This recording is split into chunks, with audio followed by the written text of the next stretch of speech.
무거운 뉴스는 필요 없어. 무거운 뉴스만 필요 있어. 당신에게 들려주고 싶어. 무게 있는 뉴스를 무거운 녀석들이 전해줘. 무거운 녀석들.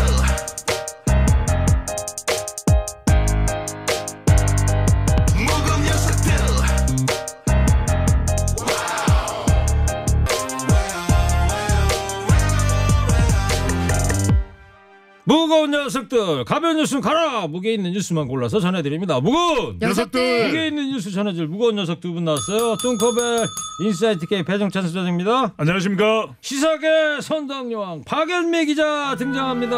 네, 신선한 선덕이가 왔습니다. 다 하셨어요? 네. 짧게 하시네요. 너무 간결한데. 오늘 처음에 할 얘기가 많아가지고. 아 그래요? 네. 요 얘기는 하고 시작해야 될 것 같아요. 경북 영주시가요 풍기 인삼을 홍보하기 위해서 소백산에다가 헬기 한 대하고 드론 5대를 동원해서 씨앗 인삼 씨앗 1.2톤을 뿌렸대요. 그러니까요. 그 소백산 보면 그 비료봉 풍기 쪽에 가면 제가 대학생 때 혼자 여기 갔더니 희방사라는 절이 있더라고요. 근데 그 희방사가 선덕여왕 때 창건했다고 그러는데 기억나세요? 제 기억나죠. 거기 주춧돌 뭘로 할지 제가 굉장히 고민했던 기억이 있는데 요거 그 밑에 사람들 시켜가지고 선덕여왕 몇 년 때 만든 거예요 그러면? 제가 이거 재임 12년 때 만든 건데요. 12년째. 643년입니다. 어유 기억을 다 하고 설화가 계시는구나. 있어요. 제가 또 기억력이 기가 막히잖아요. 야, 1500년 전 일인데 그걸 다 기억하고 계시네. 거의 뭐 엊그제 같아요. 네. 이 동네에 간결하게 하세요. 두은조사라는 아저씨가 네? 호랑이 목에 네. 비녀를 쏙 뽑아줬더니 호랑이가 너무 감사하잖아요. 네. 두은조사님 땡큐 하더니 웬 처자를 물어다 준 거예요. 근데 그 처자가 경주 호방의 딸이었던 거죠. 그래서 딸을 돌려줬더니 역시 땡큐 하면서 지어준 절이 희방사입니다. 야, 역시 뭐 선덕여왕 박연미 기자 최고네요. 총기가 있으셔 아직도. 1500년을 시공을 뛰어넘는 저 총기. 그러니까. 조금만 간결하게 해주면 좋을 텐데. 코너 끝에 방송만 잘 듣고 계시면 금세 맞힐 수 있는 무게 있는 퀴즈 드릴게요. 따뜻한 커피 쿠폰도 준비되어 있습니다. 지금부터 두 분이 전해줄 무거운 뉴스 잘 들어보시기 바랍니다. 자, 국정감사 얘기 시작해야 될 것 같아요. 오늘부터 시작이 된 거죠? 네. 국정감사가 되느냐 아니면 국쟁감사가 되느냐 정쟁이 되느냐. 오. 네. 기로에 서 있는데. 백교 왔어요? 오 라임. 시작부터 뭐 치열합니다. 이게 여야 간의 대결 구도가 되고 있습니다. 여당은 민생 그리고 코로나를 극복할 것을 강조하고 있는 반면에 국민의힘을 중심으로 한 야당은 공무원 피격, 방역 비상, 집회 차단 그리고 추미애 장관의 이 자녀 의혹과 관련된 검찰 수사 결과를 받아들일 수가 없다. 네. 이런 의혹을 제기하면서 철저하게 따져 묻겠다라고 나서고 있는 상황입니다. 네, 여야가 바라보는 관점, 어젠다, 의제 자체가 다르군요. 관점 네. 자체가. 네. 심지어는 팽수까지도 왔어요? 팽수? 안 왔습니다. 불출석 사유서를 냈습니다. 뭐라고요? 세계관이 흔들릴 수가 있다. 무거워서 못 오는 건 아니고요. 아마 그 이유인데 네. 좀 이 듣기 좋게 표현하기에 세계관이 흔들린다. 팽수가 네. 국회 가면 어떻게 되겠느냐 이런 이유를 댄 거죠. 팽수의 세계관이 뭔데요? 그러니까 보니 그 신비주의, 신비주의. 본인의 또 정체가 또 탄로날 수도. 이거 좀 정체 좀 밝혀줘. 탈 벗어. 이렇게 또 요구하는 국회의원이 팽수 있을 수도 있다는 거죠. 천동설이죠. 본인을 중심으로. 그리고 국회법상 그 맹인 안내견을 제외하면 동물은 국회 본청 안에 못 들어갑니다. 네. 그래요? 원래 그 맹인 안내견이 들어갈 수 있게 된 것도 얼마 안 됐어요. 그렇죠. 그렇습니까? 네. 그 국감이 가장 핫하다며요? 뜨겁습니다. 용산 국방부에서 오늘 진행이 됐는데 지금도 이제 되고 있겠죠. 추미애 법무부 장관 아들의 군복무 시절 특혜 의혹 그리고 이보다 더 뜨거운 이슈가 북한군에 피격된 해수부 공무원 사건을 두고 공방이 오고 갔는데 아무래도 국방이니까 그러겠죠. 그렇죠. 이 서욱 국방장관의 말이 또 하나의 도화선이 될 것으로 보이는데요. 실종 신고를 처음 받았을 당시에는 월북 가능성이 있다는 취지로 보고를 받지 않았다고 해요. 해서 첩보 내용을 둘러싼 논란이 가중될 전망이고 현재 유가족이 이 관련된 첩보를 비롯해 여러 가지 통신 기록에 대한 그 정보 공개를 요청한 상태거든요. 며칠 전부터 그 기사는 있었는데. 네, 그래서 이 부분을 두고 상당한 논란이 오갈 것으로 보입니다. 그래요. 국감 앞두고서 북한 외교관의 국내 정착 사실도 뒤늦게 알려졌어요. 2년 전 일인데요. 2년 전에 이 북한 주 이탈리아 대사 대리입니다. 조성길 대사 대리가 이 잠적을 했었습니다. 그래서 어디로 갔을까라고 많이들 궁금했었는데 당시에는 미국으로 갔겠지 이렇게 생각을 했었거든요. 예. 그 당시 이제 잠적을 하고 다른 국가로 망명을 했던 이유가 너무 이 실적에 대한 압박이 강하다. 그래서 본인도 조성길 대사 대리입니다. 그런데 그동안 이 종적을 몰랐는데 이 국회 정보위 야당 간사의 하태경 의원이 페이스북에 올린 글을 통해서 조 전 대사 대리가 지난해 7월에 한국에 입국을 했다. 그럼 작년 7월에요? 예. 근데 왜 안 알려졌느냐? 두 가지인데 하나는 좀 남북 관계에 크게 영향을 줄 수 있다. 김정은 국무위원장이 이제 나타나기 시작한 이후에 최고위직입니다. 예. 황장엽 이후에 이제 최고위직 인사이기 때문에 상당히 영향을 줄 수 있다. 또 하나는 이 딸이 북한에 송환이 되는 상황이었거든요. 그래서 빨리 본인의 거취를 알릴 수가 없었다. 이런 설명이 뒤따랐습니다. 네. 김정은 국무위원장이 집권한 2011년 이후에 말이에요. 네. 대사급 인사가 망명한 거는 처음인 거 아니에요? 그렇습니다. 남북 관계에도 영향을 미치겠네요. 네, 97년에 황장엽 전 노동당 비서가 그 망명을 했고 같은 해에 북한에서 대사급 인사도 한 명 망명을 했거든요. 그 중간에 2016년에 태영호 전 주 영국 공사가 망명을 하였으나 그 공사보단 대사가 직급이 높죠. 해서 지금 거의 20여 년 만에 최고위급 인사가 망명을 한 것인데 이 조성길 전 주 이탈리아 대사대리가 주로 했던 일은 일단 북한의 세계 기구들의 구호물품 같은 것들을 모아가는 그런 역할. 또 한 가지는 이탈리아잖아요. 네. 그러니까 이른바 1호 물품이라고 하는 대리석, 와인 뭐 그러니까 이런 거. 비싸고 귀한 것들. 그래서 공식적으로는 북한에 수출할 수 없게 돼 있는 물품들을 밀수해서 북한으로 보내는 그런 역할들을 해왔는데 이게 달러도 부족한 데다가 제재가 강화되니까 어려워졌잖아요. 그래서 이런 것들에서 좀 벗어나고 싶지 않았겠느냐 이런 짐작을 해볼 수가 있고 그런 스트레스에서 벗어나고 싶었다. 그리고 이제 내부 단속에 대한 어떤 압박감도 있었을 거예요. 그 엘리트들이 보기에는 대외 정보가 속속 북한으로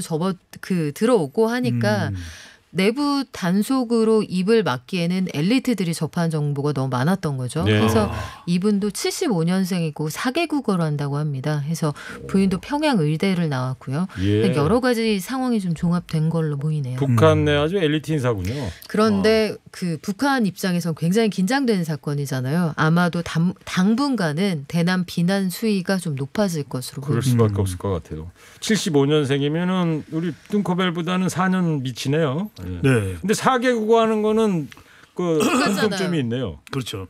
배 수장도 한 4개국 하잖아요. 근데 이제 직급이 제가 더 높네요.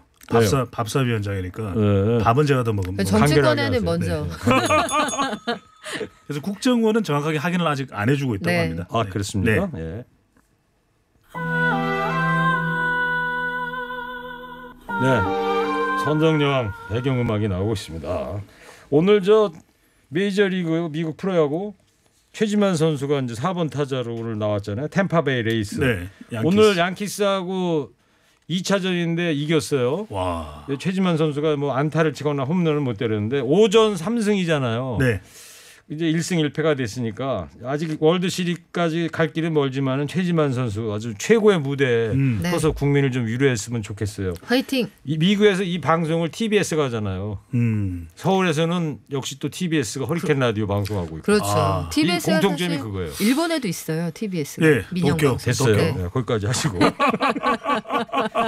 자, 여론조사 좀 얘기 좀 해보려고 그러는데요. 법여권 차기 대권주자 선호도 조사 결과 나왔는데 이낙연 대표하고 이재명 지사 동률을 기록했어요. 네, 한국리서치가 경향신문의 의뢰를 받아서 3일 4일 실시한 조사이고 전국 1,000명 통신사 무선 가상번호 조사였습니다. 표본오차 95% 신뢰 수준 플러스 마이너스 3.1%포인트 응답률 25.2% 자세한 사항은 중앙선거여론조사 심의위원회 홈페이지에서 확인 가능합니다.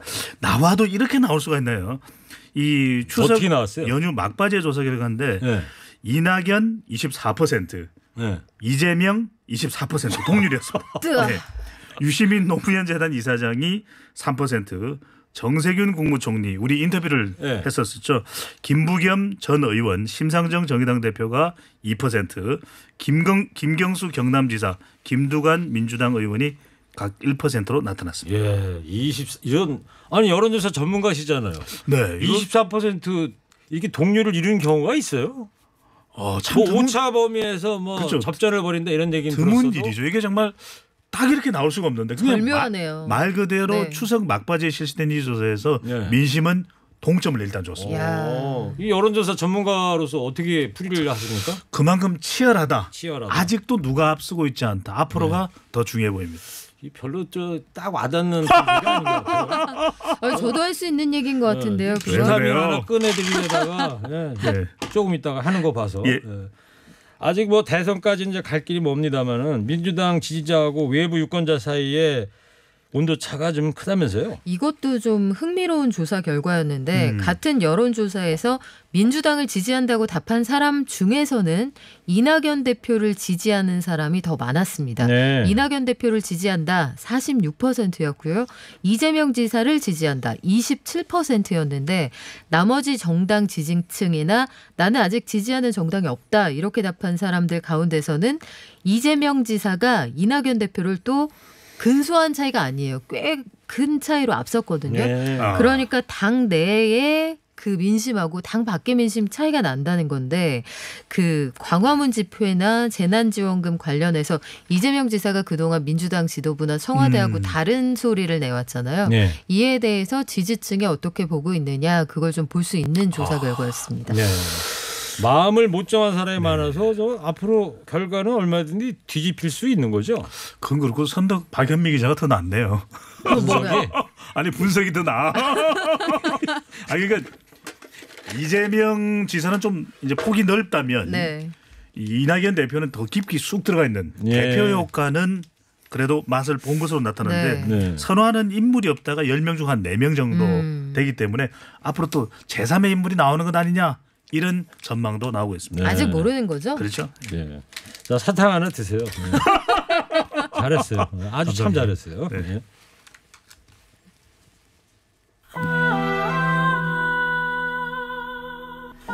자, 저는 헐케나드 앵커 DJ 최일구고요. 인사이트 K 뚱커벨 배정찬 소장, 시사계 선동영 박연미 기자와 함께 하고 있습니다. 오늘 본 기사인데요. 미국의 대선 투표율이 이번 투표율 이제 11월 3일 날 하잖아요. 네. 110여 년 만에 최고치를 기록할 거라는 거예요. 왜 그러냐면 이 코로나19 이 유행 시기 사전 또 우편 투표를 확대를 했다는 거예요. 네. 그러니까 투표장 가면 또 감염될 우려가 있다 보니까 그래서 현재 400만 명 이상이 투표를 완료했고 4년 전 대선할 때 같은 기간에 비교했을 때 50배가 넘는 유권자들이 오. 투표를 마쳤다는 거예요. 이것도 좀 코로나19가 진짜 만들어낸 새로운 새로운 풍경이라고 환경이에요. 그러니까 네. 투표율이 높은 것이 누구에게 또 유리할지 이것도 중요한 변수가 될 수 그거는 있는 이제 거예요. 배 수장이 예언을 해야죠. 누가 돼요? 그래도 투표율이 높고 트럼프예요, 바이든이에요? 우편 투표율이 높다면 바이든 쪽이겠죠. 그러니까 누가 되냐고요. 전제 달지 말고. 럼프? 여보세요. 자, 네이버 얘기 좀 해보려고 네. 하는데 이 수백억대 이 과징금을 물게 됐어요. 그 네이버 메가 포털 사이트죠. 전 국민의 포털 사이트라고 볼 수 있는데 검색 시장의 70%를 차지하는 건데 아닙니까? 그렇죠. 그리고 전 세계에서 미국산 포털이 장악하지 못한 시장이 거의 한국이 유일합니다. 네. 공정거래위원회가 이 네이버에 267억 원의 과징금을 부과했는데 다른 온라인 쇼핑몰이 노출되는 건 방해하고 자사하고 제휴한 쇼핑몰만 눈에 확 띄게 특권을 줬다. 네. 그 노출 방식을 좀 분리하겠다 이런 얘기예요. 네이버가 쇼핑 검색 부문에서 자사의 오픈마켓의 검색 결과를 유리하게 조작했다. 이게 공정위의 생각인데 이에 대해서 뭐 네이버 입장은 전혀 다릅니다. 뭐 전문용어로 마사지를 했다는 얘기 아니겠어요? 근데 마사지가 좀 심하게 들어갔다. 아니 근데 지금까지 공장위는. 네이버 네. 측에서의 입장은 네. 지난번에 왜 그 기사 뭐 위아래로 올리는 거 가지고 인공지능이 다 한다 이랬잖아요. 근데 뭐. 인공지능 알고리즘에다가 지금 뭔가 조작을 했다는 건데. 뭐 다음도 네이버도 마찬가지 입장이었죠. AI가 한다. 근데 뭐 이번에 공정에서 이렇게 나온 거 보니까 네. 네이버가 원래 이웃이라는 얘기죠, 사실. 네이버. 네. 그러네요. 맨 처음에 네이버가 생겼을 때 그때 당시에 TV 광고를 했었거든요. 아. 제발 들어오세요 해서 그때는 이제 신문사들에게도 막 제발 저희에게 뉴스를 주세요. 이렇게 싹싹 빌어서 그때 받아갔거든요. 초기엔 그랬죠. 네. 초기에 그때 광고할 때 네이버의 컨셉이 내 이웃에 있는 가깝고 이로운 서비스. 스펠링은 이거였습니다. 다르지만 네. 그런 식으로 했었군요. 역시 선동량은 최고예요. 모르시는 게 없어. 아, 제가 선동량한테 그때 저기 취재했었습니다. 초콜릿. 제가. 네네. 네, 초콜릿 이거 비싼 건데. 왜 선덕은 초콜릿 주세요. 네, 차별해야 돼요. 네. 아, 정말. 자, 이 네이버 중요하죠? 네. 아주 밑줄 중요하죠. 쳐야죠. 밑줄 몇 개 쳐요? 밑줄 오늘 한 6조 6억 개 한번 쳐볼까요? 6조 6억 왜요? 개. 네. 왜 6조 6억? 5조 5억 개가 좀 식상한 것 같아서 묶고 더블 가. 네이버 네. 중요하다. 네. 예. 네이버는 이제 반발하잖아요. 법정 공방까지 가겠다는 건데. 법적 공방을 한다라고 일단 발표를 냈습니다. 이 공정위의 조치가 발표되고 난 이후에 네이버에서는 이거는 기업의 본질적인 경영까지 영향을 주는 아주 매우 유감스럽다라는 표현을 했고요. 행정소송을 하겠다. 제재에는 불복한다라는 표현을 썼는데 현 정부의 기조가 공정입니다. 그만큼 네이버에도 상당한 타격이 될 것이고 주가에도 영향을 준다는 이야기가 나오는데 한 50여 차례의 알고리즘 이제 작업이 있었나 봅니다. 이걸 네. 가지고서 이제 공정위에서 이야기를 했는데 네이버에서는 무슨 소리냐. 우리 알고리즘을 더 좋게 하기 위해서 개선한 것이다 이렇게 설명하는데 공정위가 포착한 정황은 그렇지가 않다는 거죠. 네. 왜냐하면 이 자사가 제공하는 상품이나 서비스 이 오픈 마켓에 대해서는 훨씬 과중치를 더 많이 줘서 노출되도록 했고 옥션, 인터파크 그리고 지마켓, 11번가 같은 경우에는 가중치를 적게 줘서 뭐 후순위로 노출되도록 그렇게 네. 한 것만 해도 우리가 먼저 보이는 쪽에 먼저 이 클릭을 하게 되고 그렇죠. 상품을 사게 되거든요. 네. 그렇다면 말이 안 된다 이랬는데 불공정 경쟁을 한 거죠. 네, 그리고 과징금도 이게 너무 많다 이런 이야기했는데 267억 원이거든요. 네. 그런데 2017년에 유럽에서 구글이 이 순위 조작을 했었습니다. 상품 순위 조작을 했을 때는 유럽연합에서 3조 원을 때렸습니다. 야, 그랬어요. 아까 허리케인 데스크에서 다 이미 말씀드린 건데. 아, 네. 간결하게 좀 그렇습니까? 해주세요. 네, 네. 공정위는 저 이번 기회에 플랫폼 사업자 전체를 들여다보겠다 이런 계획이라면서요. 그렇습니다. 그 공정위가 지난달 28일에 온라인 플랫폼 중개 거래하는 그 공정화에 관한 법률 제정안을 발표를 했어요. 그래서 올해 안에 국회에 통과되도록 하겠다는 건데 거래상 우월한 지위를 통해서 불공정 행위 못하게 하겠다. 그리고 입점해 있는 150만 개 업체들도 보호하겠다 이런 입장인데요.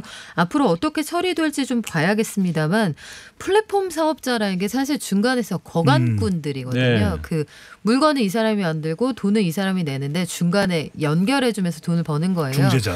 대표적으로 최근에 배달앱 서비스 이런 것들 보면 음식은 이쪽이 만들고 배달은 이쪽이 하고 돈은 저 사람이 내는데 왜 돈을 중간에서 저기요 이렇게 불러주는 회사들이 많이 벌어가는지 궁금하다는 사람들이 많아요. 그렇죠. 그리고 뭐가 불만이 있다 그러면 제가 거기 그 ARS 한번 전화해봤더니 코로나 때문에 안 됩니다. 온라인으로 접수하세요 했는데 당최 어디로 접수를 해야 되는지 이런 게 힘들어요. 저는 그거 한 번도 이용을 못 네. 해보겠어요. 아, 그거 방법을 불만 몰라가지고. 있을 때 불만이 있다고 왜 말을 못해? 이거 홍길동 되기 십상입니다. 예, 좋습니다. 자, 여기까지 하고요. 방송만 잘 듣고 계셨으면요. 무게 있는 퀴즈 드릴게요. 잘 금세 맞힐 수 있는 국내 1위 포털 사이트는 이곳이 자사에 유리하도록 검색 체계를 조작했다는 공정거래위원회 판단이 나왔습니다. 하지만 이곳에서는 절대 그런 적 없이요. 뭐 이러면서 반발하고 있는데 이 포털 사이트 이름이 뭘까요? 뚱커벨 힌트 주세요. 선덕이 이 네. 사이트를 이 포털 사이트 이름이 뭘까요? 뚱커벨 힌트 주세요. 선덕이 이 네. 사이트를 안 들어가 본 사람이 있을까요? 안 들어가 본 없겠죠? 사람은 없을 것 같아요. 그리고 이웃이라는 의미고 녹색 창이에요. 그렇죠. 뭐 이렇게까지 알려줘도 되나 싶기도 한데 한 번 들어가 본 사람은 아마 없을 거예요. 세 글자인데 네. 첫 글자가 뭐예요? 첫 글자만 알려줘. 네. 네. 네 자신을 알라? 그렇죠. S형에 나오는. 자, TBS 앱 50원 1회문자 샵 0915 정답 보내주세요. 선물 준비되어 있습니다. 먼저요.